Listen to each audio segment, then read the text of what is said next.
Eating meat is pretty tasty, so it's no surprise that most people do it. You probably do. But are they making a mistake in leaving half the human race enslaved by patriarchy? Ann D'Alessio Parson is a sociology professor at Penn State University. She's sitting right next to me on the set right now. In a recent piece for something called the Journal of Feminist Geography, Professor D'Alessio Parson says that eating meat entrenches hegemonic masculinity, and that for women, going vegetarian, quote, pushes back against the patriarchy and may even eliminate the gender binary itself. Professor D'Alessio Parson joins us tonight. Professor, thanks for coming on. Yeah, thanks. Thank you. Well said. So you wrote this in the Journal of Feminist Geography. My issue did not come, so I haven't seen it. But tell me, I can send you a copy. I can't wait. So you say that vegetarianism helps women push back against the patriarchy and makes men more egalitarian and respectful. How does that work? Yeah, I mean, so that's not a direct quote, but that is very well summarized. Okay. So you must have good people working for you. Oh, for sure. So how do you connect eating meat, carnivorous behavior, with the patriarchy? Well, I said I brought you a gift, right? Yes. Use your imagination. Okay. And I think this book might help. Okay. Okay? So I read it this year. Have you ever heard of Octavia Butler? No, never. Oh, do you like science fiction? Oh, tons. Yes, you do? Yeah. Okay. So I have a book by Octavia Butler called Lilith's Brood. I can't remember. This camera? Lilith's Brood. Okay. Yeah. And that's like a dystopian feminist novel about men. No.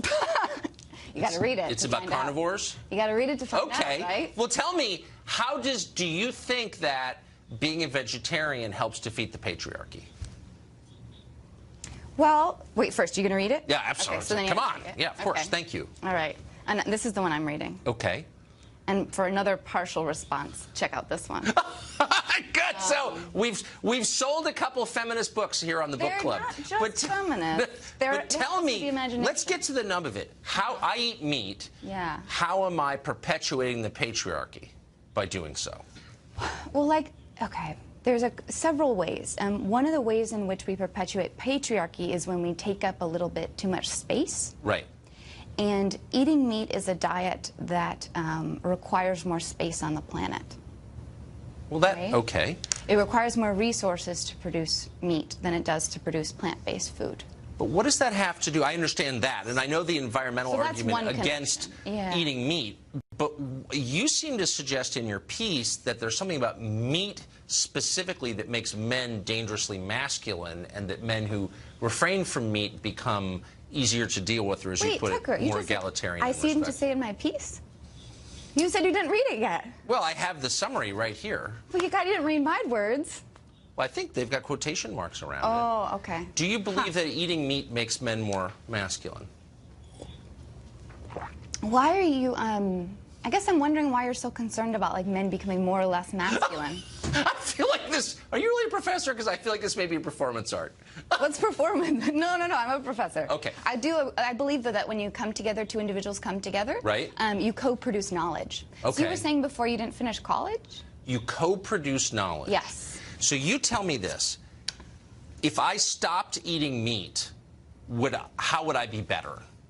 I don't think it's about better or worse, right? Okay. I think it's a question of how much space are we as individuals taking up.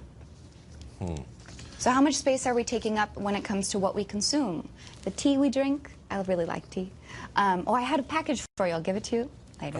Okay. The things Let me just ask you this really quick. On our body and what we put in our households. How much space do we take up? You promise you're a real professor? Yeah. Okay. What does it mean to be a real professor?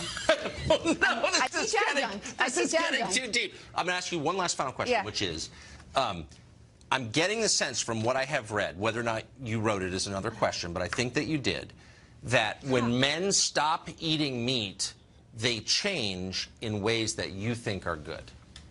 Is that true? I think it's helpful that men stop, that all people consider how much meat they choose to put in their bodies. I'm not here to mandate anything, right? We all make our individual level choices. Our individual choice is incredibly important, right? Adam Smith. Yes, Adam Smith. We were just talking about it in the green room. I will say I come away with two strong impressions from this interview. One, I like you more. Really? But I know much less.